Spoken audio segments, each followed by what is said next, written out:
Hey everybody, this is Carl back again for the finale of the 90s X-Men TV show, after which I'll have on my seat.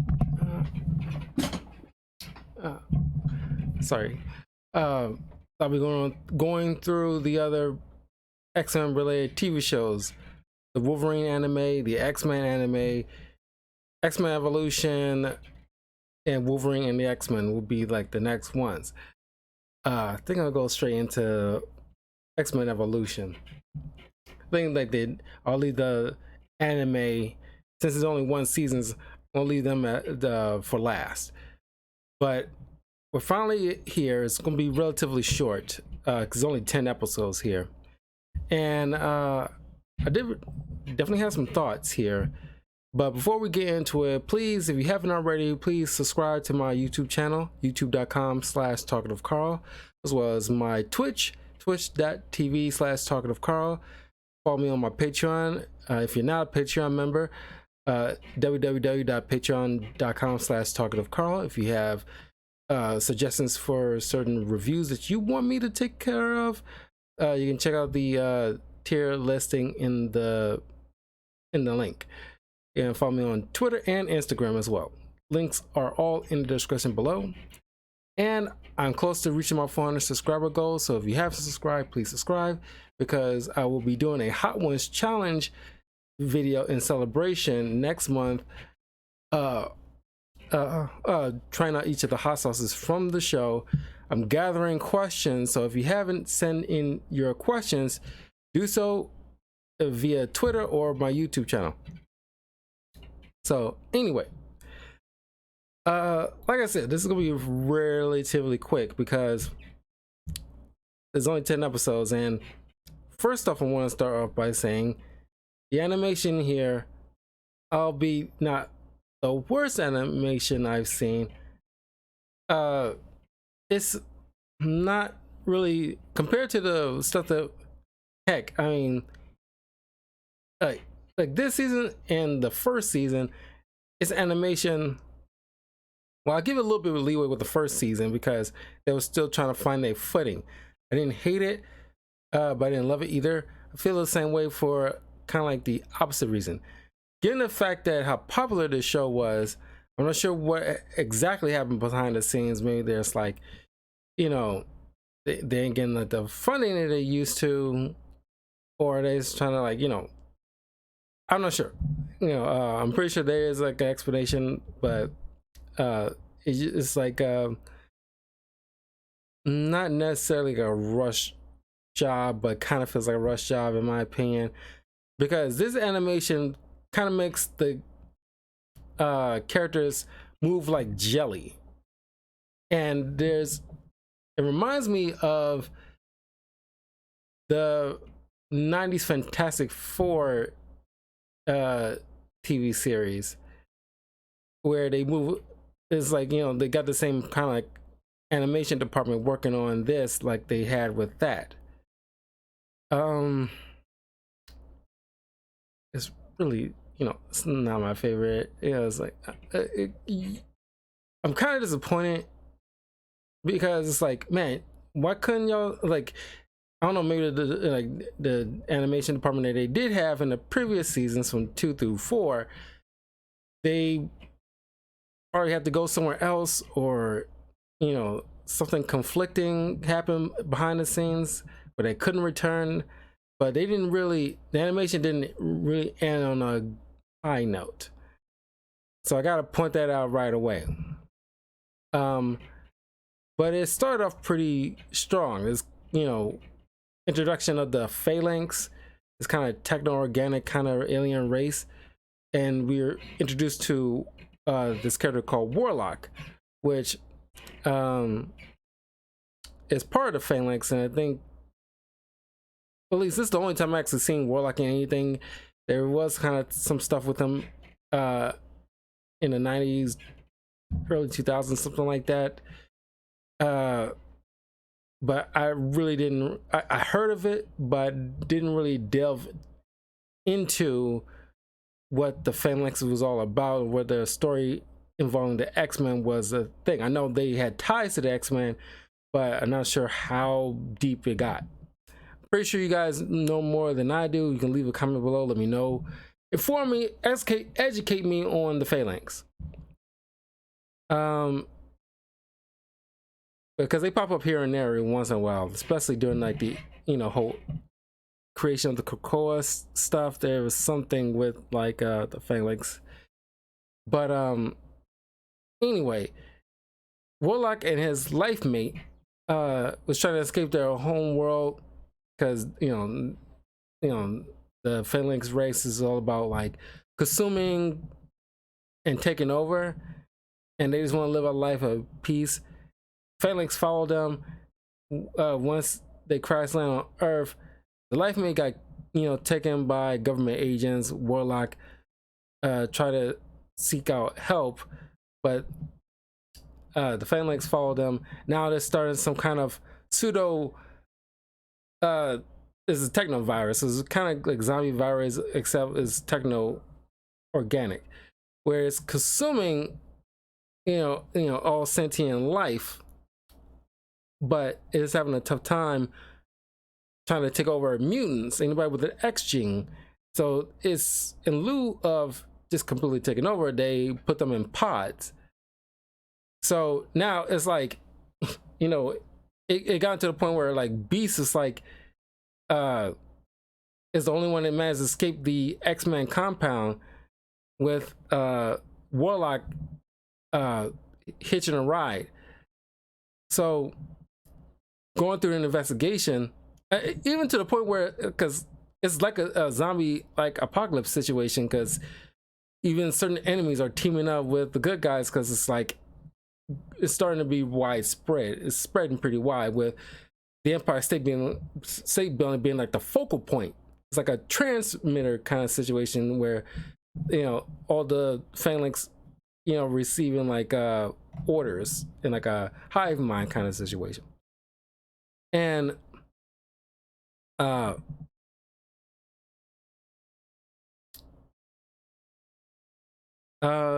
there's a mutant hating guy, I forgot his doggone name, that it's like the face of this Phalanx virus. But yeah, like because he willingly accepted the Phalanx, because his hatred of mutants ran so deep, he was willing to doom the entire planet just to make everybody pure. And that's how deep, like like somebody's racism can get. And I was like, damn, dude, you are just like a whole nother level of evil. It's like wow, you hate mutants that much. Wow. And by the way, I have my window cracked open a bit, so if you hear some kind of noise, it's kids outside. So Beast teams up with Mr. Sinister, because Sinister's people got taken over. The Savage Lands wasn't like safe from this. At least I think Mr. Sinister is still held up in the Savage Lands. Not for certain. He's definitely were, but he tried to contact Professor Xavier, but it was too late. Xavier got taken. Like, Professor. It's like because the techno virus really started hampering or hindering Earth's technology in a way. And it already took over the White House. It was very strategic. It took over the major places around the capitals around the world. So president got taken. A bunch of people got taken. You can never know who is who until the Phalanx wanted to show themselves. It wasn't until like Warlock is able to like, no, I can tell who's real and who's not. So we got Forge, Beast, Sinister, Warlock. Pretty soon more McTaggart, Banshee, and then eventually Magneto. They was all like gathering together. But one by one they starting to get whittled down, until once they reach Magneto, it's like, okay, they already, oh, and Quicksilver was there, but Quicksilver got taken over. He was the first one out of the group to get taken. It was really literally like a Walking Dead situation, but with a computer virus. So they managed to go to a more Muir Island to meet with Moira MacTaggert, and like, okay, we gotta figure out a virus, things using Warlock's piece of his tissue in order to formulate a virus. They need to be able to get inside the central hub in order to broadcast this this virus to this virus. So they need Magneto to slip inside. And he's kind of like a disheveled, beaten down man after the events of Asteroid M. But knowing that his son Quicksilver got taken, it's like, okay, he got a quick turnaround on that. So they managed to go inside and, you know, in the process break out, you know, Jean Grey and Polaris is to help out, you know, fight off this thing while they inject this virus. They managed to do so, nullify the virus, and Warlock and his life mate managed to reconnect and decides to go back to their homeworld, try to liberate it instead of trying to run away. So then you get this two-parter with Storm, which is probably like second to last of my least favorite episodes. My least favorite is episode like this Jubilee episode where it's kind of interesting. She's, you know, trying, all the other like senior X-Men are off on certain missions, and Professor Xavier is going to Washington for the summit. And Jubilee, since she's technically the oldest, she's looking after all these, and this is the first time we actually see other kids in this school of gifted youngsters. Don't know where the heck they've been. And that's probably the one of the few cons I have against this entire show, is the fact that it's supposed to be a school for gifted youngsters, but you only see the X-Men team, and technically Jubilee's the only youngster there. And this is the first time we actually see kids half her age in this show, and it's like, you couldn't, you know, at least after like the second or third season, fork in the budget to see some kids roaming around the background just to show that this is actually a school. But you know, you get nice to, at least to see Jubilee is kind of like the way when I was talking about my seasonal spoiler review of the Clone Wars TV series, which you can find them all up on my YouTube channel as well to hear my thoughts. One of the most clever things in the story is, you know, giving Anakin a Padawan, because to stave off or mitigate his brashness and youthful arrogance by giving him some kind of responsibility. It kind of worked, but you doing something similar for Jubilee, because, you know, as much as she's trying to, like, you know, whine like I'm not a kid, it's like, yeah, that's what kids typically say, but you give her like a teaching role to show us a bit of responsibility. And like, you know, there's like, you know, they're studying like like stalactites, stalagmites, and in this cave that's running underneath the mansion for some reason, I don't know, but teaching them, studying like you know, rocks and, you know, all this other stuff. It's like and one little kid's like, yeah, I want to be a geologist or something like that, and the other kids tease him. But that was pretty cool. It's like, you know, how many people, because I will be doing like a spoiler review after this of the first Indiana Jones movie, and many, you know, geologists and or archaeologists, I should say, got into archaeology because of Indiana Jones. So it isn't like too crazy that, you know, somebody can fall in love to geology. And Jubilee is a cave-in. Jubilee trying to keep the kids calm, you know, tell them like this fantastical fantasy story using, X-Men members as are certain characters in a story, just to keep them calm until like the X-Men come in to rescue them. And not my favorite, it's probably my least favorite out of this entire season, but I like it enough, the fact that it has Jubilee in a more adult role, because you get a little bit when she's trying to keep like the little Morlock girl calm during the Christmas episode where Leech was sick, where you see Jubilee grow a little bit, but not all the way where the point where she's kind of like still kid-ish, but you see her in those roles like keeping everybody calm and keeping their mind off the situation to avoid panic. That was a very smart thing to do, and keep them very close to like the interest so nobody's wandering off. Because I cannot stand story beats where certain weird little kids starts wandering off to have their own little adventure instead of staying with a group. But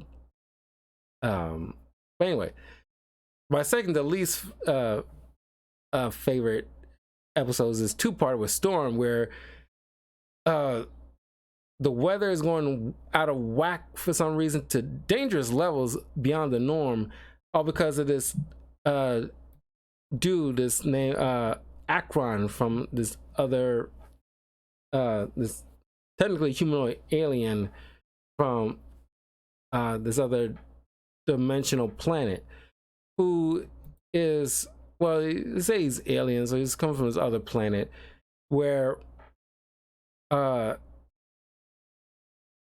there's like a weather phenomenon is going out of control, mostly because of this crystal thing that he has as like a beacon, but it's staving off, like it's powering up like his collars that's enslaving his people, but he's using this technology to cause the weather on this planet to go crazy. And because Storm is so connected to the planet, she's like kind of going a berserk like Wolverine in a way. As soon as he found, for some reason, I don't know how he's found this one character who can actually control the weather, but there's maybe some investigation he did that wasn't shown, but it's like, what makes you think, well, how would you even come to the point to believe that this planet you found out of so many others, you'll find the one person that can actually manipulate the weather? It's too many conveniences. Just I wish there was some kind of story beat that shows like how he is a two-part. He could have dedicated most of the episode of part one to show how he found Storm. It's like like he's on his own planet. They found this other planet, send a probe or something, found this person that can actually control weather, and then go on his fact-finding mission himself. They didn't do that. It's very coincidental in my opinion. But then he stops like the weather machine on his like vest. He convinces her to come with him to save his people from this weather phenomenon, but it's because of this power source that he's trying to keep people enslaved with.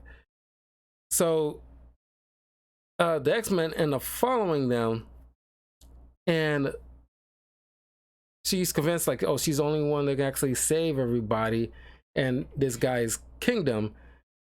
But Wolverine obviously smells something ain't right about this situation. Nobody thinks this is like a good idea, but Storm is happy because here's another problem why I don't care for this episode. Storm is typically the next level headed person, second to Cyclops, or probably third to Cyclops and Jean. And there's no reason why she's be so quickly, and I'm glad Wolverine points out, he said it like point blank. Kudos to the writing, because the writing quality didn't really dip. Where it's like, yeah, address the fact that you only met this guy in a day, and all of a sudden you are so in love with this guy. It makes no sense. And of course, Storm kind of hand waves it off, and it's like, no, this is like so out of character for Storm, where she's just like so in love with this guy. It's like, you know, it'll be different. He's some kind of love potion or pheromones he has or something like that, but that wasn't the case. So it makes Storm look kind of dumb. But once the other X-Men realize that, after witnessing the servants are so frightened, because like even like Jubilee accidentally bumped into one of the servant girls, and she's like, "Oh, please don't tell Lord Akron. I'm so sorry, mistress. Please." And like, you know, Wolverine and Jubilee question Akron's like, she was legit afraid of you. What the heck is going on? And like, he gives her this like song and dance about, you wasn't here years, you know, you wasn't here in our history where we had to fight off our lot enemies. I can't afford to be soft-handed and everything like that. And then Jubilee is like, yeah, this is kind of bonkers here, Storm. And Storm gives this line of like trying to make excuses for him, and Jubilee is like, I'm with you, Storm, but I'm not the one you're trying to convince right now. And I love that line from Jubilee. It's like, yeah, I'm, because it's like the way the line was delivered is really good, and Jubilee had to follow it up with like, yeah, speaking for the audience. It's like, because it's exactly what I was thinking. It's like, yeah, it sounds like you're trying to convince yourself. You're not trying to convince anybody else. You really want to believe he's a good guy. And of course, the others find these freedom fighters, and they come crashing this wedding reception, and the jig is up. This guy is, you know, is not who he says he is. And Storm, brokenhearted and like going like berserk and letting the weather go crazy again. Jubilee managed to calm her down, and all the X-Men leave, but not before Storm destroys the statue that was made in her honor and destroyed the gem machine that releases all the enslaved people, and just leave Akron to his fate, because these people are going to come after him. So yeah, it's like I really didn't care for it all that much. But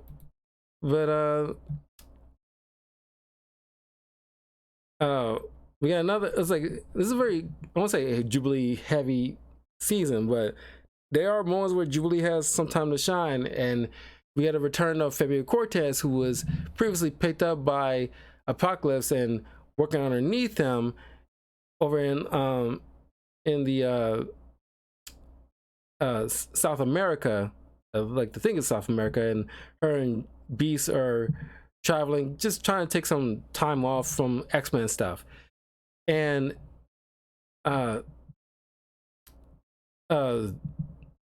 Fabian is like Apocalypse right hand man, and he's his fifth horseman, but not really. But his little acolytes. There's like this, you think you're following this kid, it's gonna be about this kid this Native American kid who's running away from being, because Apocalypse, since he's like was casted out of this dimension in like his own pocket dimension, he's trapped and can't get out. His soul or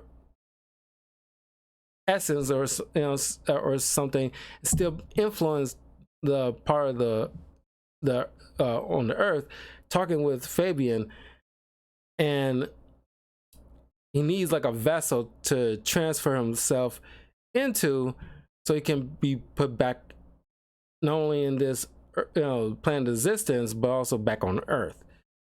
So he convince this village to worship Apocalypse, and then have this was planning on sacrificing his kid, but he managed to run away. Then they end up choosing is you got this former Morlock named Kalibak,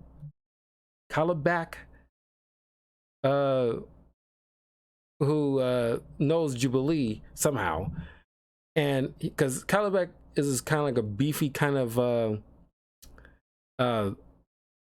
white skinned Morlock, but has the ability. He has some strength, but he also has the ability to track down and sense mutants. So he's kind of like a bloodhound. And since he lost the previous kid who you thought was going to follow and Beast and Jubilee's going to try to protect, never seeing him again. So Jubilee is going to be used as a sacrifice to have Apocalypse possess. But because of Fabian's mutant ability to enhance mutant abilities and take them away, enhance Beast to the point almost like a savage Beast, which almost kind of looks like Dark Beast from the comics, but Dark Beast is kind of like, you know, the evil twin of Beast. Of course, the evil twin. Yeah, it was evil twin. I was about to say like an alter ego, but no, it's like a evil twin of Beast from some kind of alternate timeline or something or other. It's been a long time since I know anything about Dark Beast. All I know is some kind of alternate version of him that typically is like an antagonist for Beast. I see him pop up here and there. He's very sadistic, as equally as smart as Hank. That's what he kind of reminded me of. So he disrupts the ceremony. Kalibak has like a chance of heart, you know, releases Jubilee, and Savage Beast is about to tear up Cortez until Cortez reverts him back to his normal state.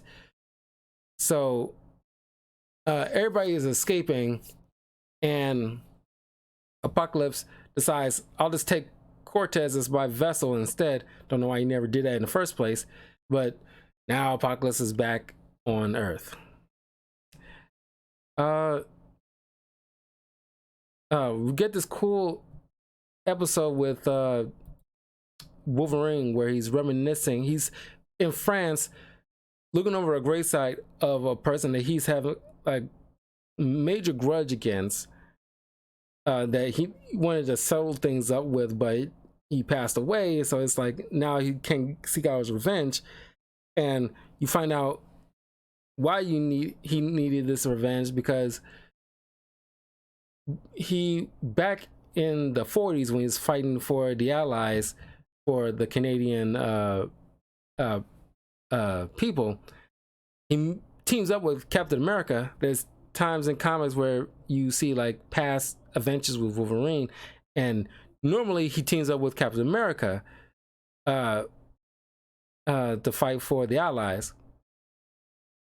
And he's supposed to retrieve this French scientist for his daughter, who is also helping the Allies, you know, give them safe passage in secret areas from like the Nazis. And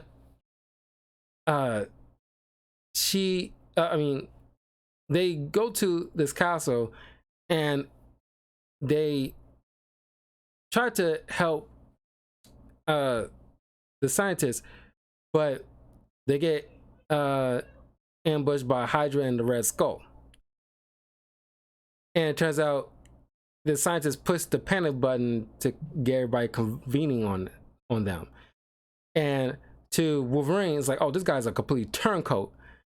And then they see that he's been working on this giant mechanical robot, just like straight out of like the kind of like the Fleischer Superman era of cartoons, whereas very old school 40s 50s way of thinking of giant robots will look like. And Wolverine and Captain America managed to take this thing down, but the scientist runs away with the Red Skull and gets away.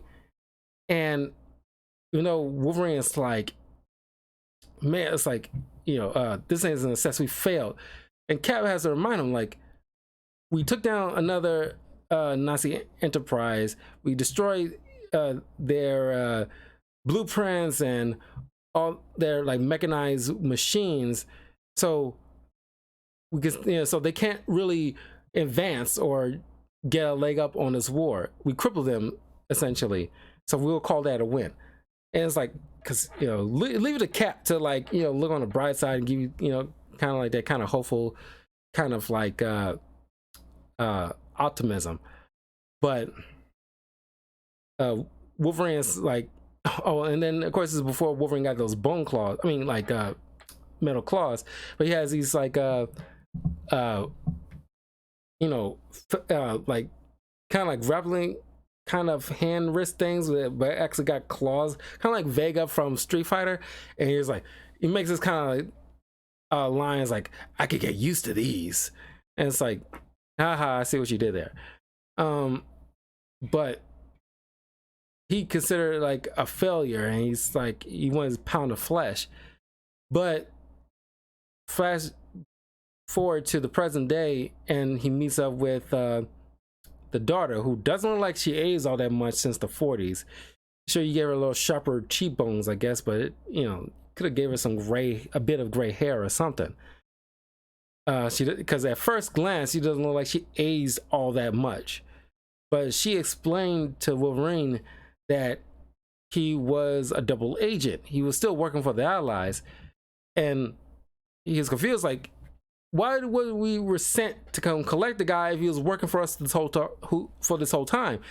And she explained, well, everybody was doing their part on all fronts in many facets, and in order to secure his cover, we have to make it look real, to the point where we actually have to send 2 of our best to go retrieve him to really sell the point. And he was instrumental in playing his part, where it's like slowing, production process, hindering certain things here and there. Things could have gotten a whole lot worse than it appeared if he did not do his part of messing around stuff behind the scenes. And this gives Wolverine a lot more clarity, because like, I'm pretty sure back then a lot of soldiers and spies had to do certain things that others weren't always privy to the other. And at that moment in that exact moment, sure, it probably would have been a pain in the ass, but it was overall bigger picture beneficial. So Wolverine then, before he goes out for a cup of coffee with an old friend, he carves the word hero on the tombstone of that guy. And it was a nice little moment. It was like, because a lot of people back then were big heroes in the fight against like Hitler's regime, or especially Red Skull's regime too. Then you get a moment where, oh man, it's like, oh my god, this is a cool episode when you introduce Cannonball Sam Guthrie, Kentucky old boy, a good old boy. And he see, I don't really care for the design, because he made Cannonball look so skinny here. Typically he's not as skinny like that. He has some bit of muscular definition, but Cannonball has like a mutant ability where he's got like a thermal something. I was about to say nuclear jet or something like that, but I ain't like exactly right. But I want, before I pull up like Sam's ability, Rogue here, who has like a narc, meeting up with who's running point on trying to talk with Cannonball after word gets out about, you know, there's a mutant in Kentucky. And man, her animation was like a complete downgrade. You can tell just by the hair alone. It was the worst out of any of the animation in this entire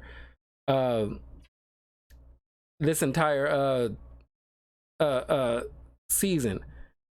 Because like in the previous seasons, her hair has some kind of flowiness and, you know, some definition, and you know, it was like what the hell happened? It was like I said, this feels like they definitely cut corners. And even like, I'm not sure what's going on with like Gambit's voice actor. I don't know, he was sick or something, but it doesn't sound as good as it was before. It was, I was like, okay, what the hell's going on with the season? But Sam Guthrie, like really quick.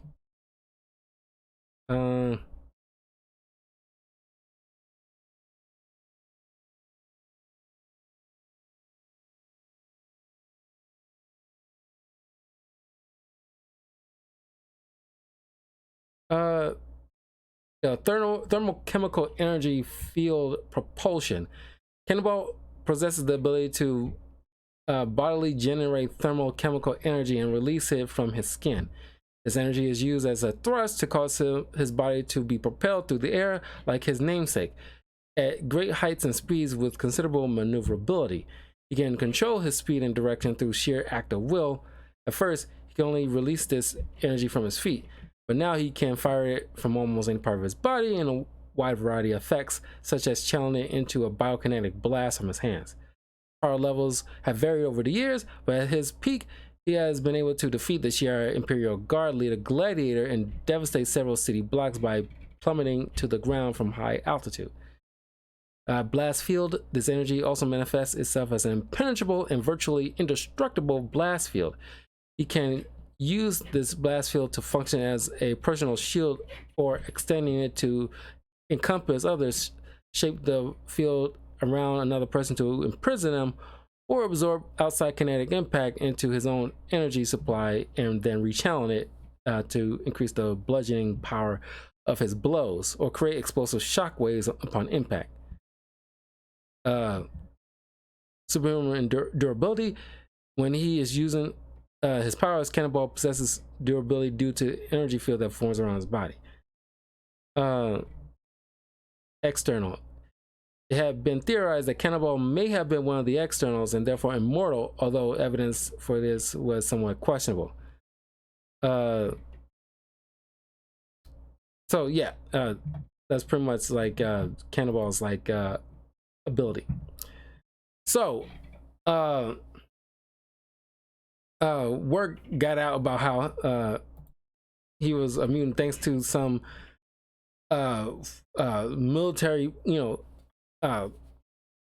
some forked splinter group of the military who's trying to form like their like enslaved mutant hit squad, kind of like the Weapon X situation, and he trying to recruit Sam Guthrie under the guise of saving their country and everything like that from evil mutants.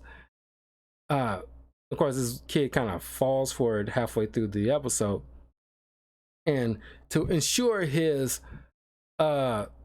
cooperation, they infiltrate the town he's from in Kentucky and speak with certain people that he knows, and like make them believe, because him and his father working in the mines. Of course, it was a thing back then where like there's people who work in the mines mining for stuff for certain industries, even though we don't run on coal no more. We haven't for years. But I'm pretty sure it was definitely a thing back in the 90s still. But halfway through 2000s, that's really starting to really wean off. But anyway, they got in people's heads like, oh, that collapse that was caused by that Guthrie kid, and he was a mutant, and like, oh, he's talking to your girlfriend and everything like that. So it's causing strife, and the family is like getting attacked by the townsfolk, and the X-Men is starting to come in, and they're about to be overrun by this townfolk. But even though it's like Xavier or Storm can easily levitate them in various ways to get these people out their way, it's like I don't know sure why they didn't do any of that. But then like the military is like coming after Sam and the others, and they get stopped thanks to Sam derailing this guy's train that he's trying to hide away on. But he stays at home trying to help his family go somewhere else and rebuild. And it's like, it's cool to see Cannonball, but honestly, man, it's like I couldn't help but look at the downgrade of Rogue's hair and the piss poor audio from like not audio but like the voice from Gambit, and it's like, wow, did they change voice actors or something happened with the guy's voice where he was hey Diggs, there's something happened with his voice, like I'm not sure, but this episode was a huge downgrade. But then you get like a cool episode where we learn about Mr. Sinister's origins, which you could have used this episode in like a previous season or two, where like especially after we got introduced to Mr. Sinister way back in season 1. I think season 2 would have been a more appropriate spot to put in an episode about the origins of Mr. Sinister, because Nathaniel Essex, his human name, he was born way back in like he grew up in the Victorian era, I think, because it's like even though he met up with Charles Darwin. If you watch my review on the Colossus comic book review, where it has a bit of Sinister's origin story in that, where he, like Darwin, believed in like the theory of evolution, but unlike Darwin, he doesn't want like to allow evolution takes its natural course, which is in increments over time and several generations. He wanted to speed up the process, more so because he has a wife who he loves very much, who, as a matter of fact, in the recent X-Men comic I was reading, she comes back into play because of probably Krakoa, and she's like, I'm not sure if Sinister was involved in recloning her or something like that, but she looks kind of sinister herself. Her name is Rebecca. Don't know much about her. That's the first time I actually seen her in anything outside of some kind of backstory of Mr. Sinister. But she's here in present day. If you've been keeping up with current X-Men, I'm pretty sure you're already familiar with. She has some kind of like because Sinister has some kind of like symbol based off of playing cards, because typically he has a diamond on his forehead. Currently right now it's like a club, or a clover I should say, and she has the heart on her forehead. Anyway, she was sick. Doctors at the time couldn't do anything about it. Of course, we are introduced to Charles Xavier's grandfather or great grandfather. I think maybe probably great grandfather, where he was a doctor, a physician, and also a man of science, and basically he was taking upon himself to track down Sinister because of him kidnapping. Of course, they didn't really have the namesake of mutant at that time, but there were mutants here and there across history. They just never had like a name for them. Of course, these people were being rounded up by Sinister, who pretty much harvest them to turn him into the Sinister that we know, and then heal his wife of the sickness. But he been named blasphemer and working for the devil and stuff like that. So probably the most highly recommended episode out of this entire season. It was really, really good. You know, this and the first two episode parter, then Wolverine's episode, probably like the best episodes out of the entire season 5. Then we got the final episode where Professor X is outed as a mutant thanks to Henry Gyrick, and somehow setting up some kind of device that messed with Xavier's powers to cause him to go become comatose and his health starting to decline.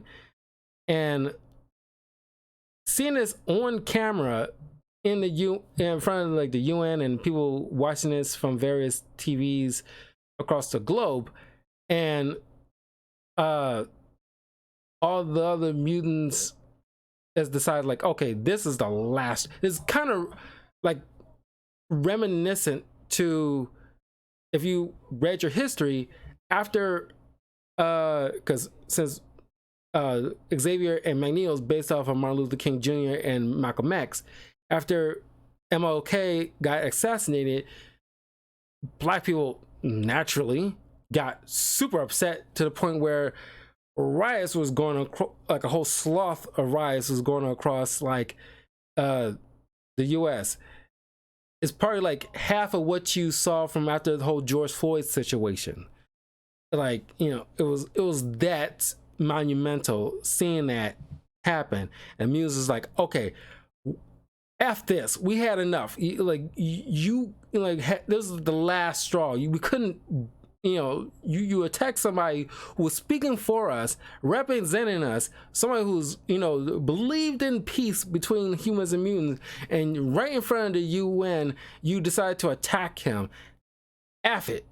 And then there's, series of riots going across the world to the point where they all go find Magneto to like help us, stand for us, lead us, because we had it with them. We tried to play ball. We tried to do right. We tried to do what, Professor Xavier always speak about. But if they did this to him, somebody like him, there's no chance for us. So, like, we might as well fight back and, and take it by force. And, of course, Magneto ponders her a bit, but he's like, yeah, we're going to do this because this is his friend. I'm like, okay, like, I want to answer to my people. But the medical science that Earth has can't do anything for Xavier. So everybody's in tears. They're just like, oh my God, we're going to lose Xavier.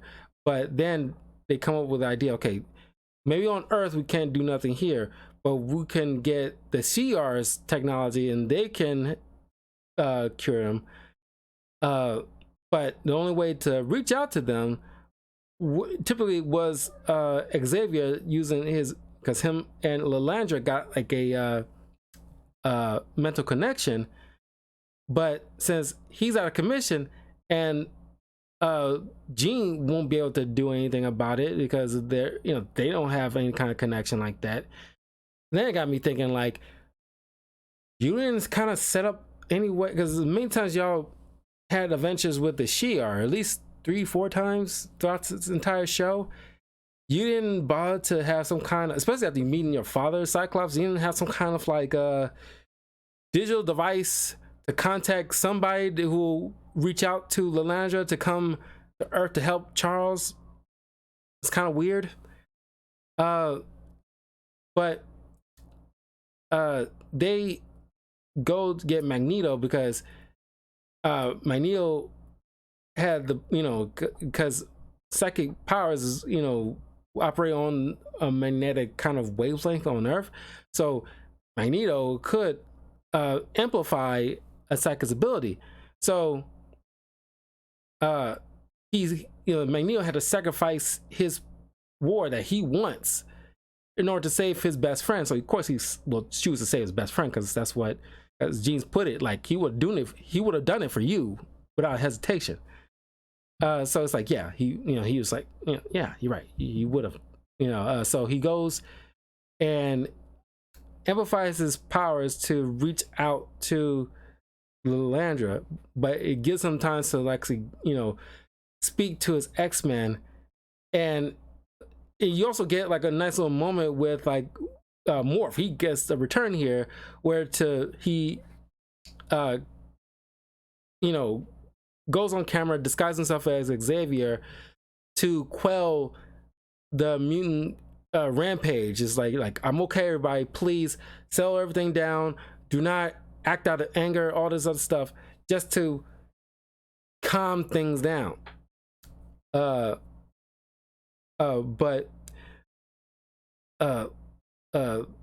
Lilandra comes down, and she can't help him, but she has to take him off planet and with her in space so she can like use their medical science to help him. But it's like, couldn't bring that stuff down or something portable down to help him.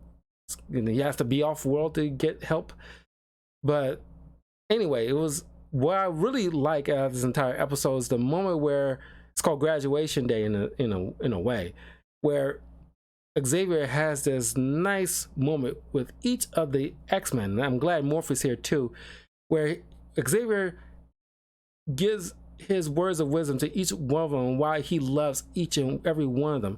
A lot of people in the comic book community always put down Xavier about like, oh, he making certain decisions that seems gives him evil qualities and stuff like that, but no, he's making hard decisions half the time. Do you agree? No, you don't have to agree. Like half the time I don't agree with certain things that Xavier does, but you cannot forget that he is still a hero. And this is a spot where it's important to remind you that how crucial he is as part of the superhero community, where he tells Morph that it's like, you can look and go on Disney Plus and watch this episode, but it's like I vaguely remember what he says with Morph, but it's like, like you overcome great strife, and we're speaking about is like PTSD after getting like blasted by a Sentinel. You overcome great obstacles, and you, despite all that, you came here to help others, and it shows how of a person you are. And he looks at Jubilee like, I look at you, I see the future, I see hope.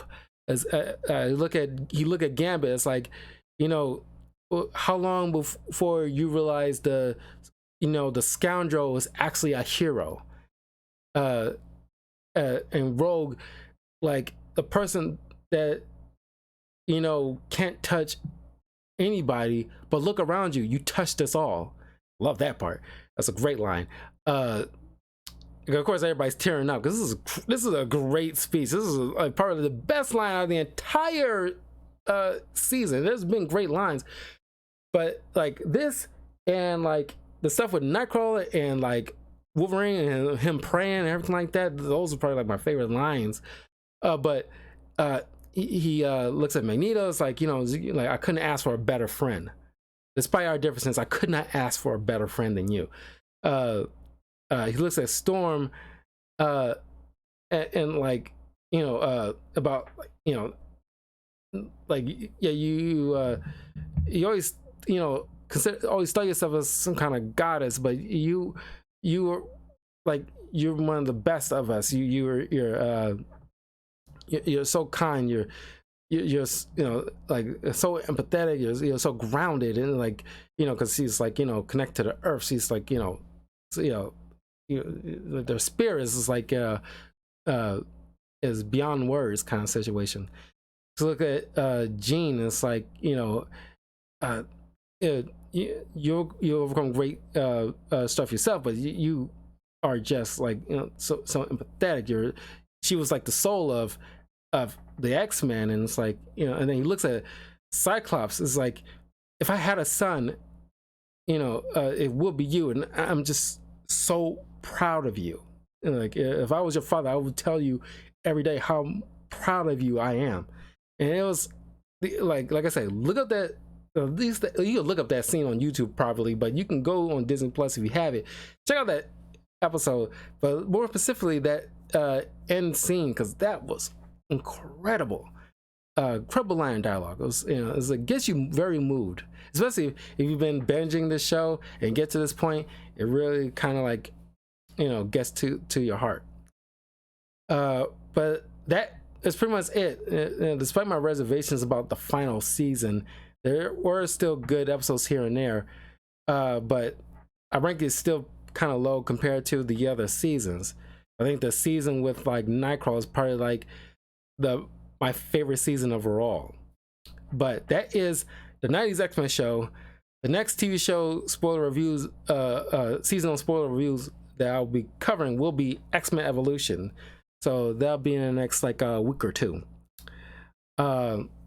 So stay tuned in the next like 10 minutes or so that I'll be covering for the Father's Day review, Indiana Jones and the Lost Ark. So look forward to that. And yeah, I will see you all very soon. Let me know in the comments below if you're watching this on YouTube what you think of the 90s X-Men. Is it your favorite version of the X-Men? Like, how would you rank all of them? Which was your favorite member of the X-Men? What's your favorite episode? All that stuff. And yeah, I'll see y'all soon. And once again, please, if you haven't already, send me a question you want me to answer for my Hot Ones challenge video that I'll be doing next month. I'm trying to collect all those, and want to make sure like yours get answered, because it will be a fun one. Anyway, I will see you all soon. Take care.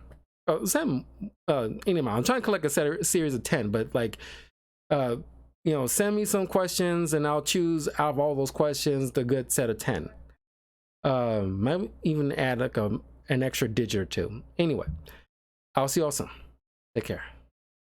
Oh, and of course, sorry, I had to do that. I never did it at any point of this entire overview of each of the seasons, but I had to toss that in. Speaking of theme song, do not want to forget. Last couple of seasons, they do a little twist to the theme song, which is not terrible, but they should have just stuck with the classic theme song. There, I just had to get that out of the way, because the theme song still to this day kicks so much of the ass. Anyway, I'll see you all soon. Bye.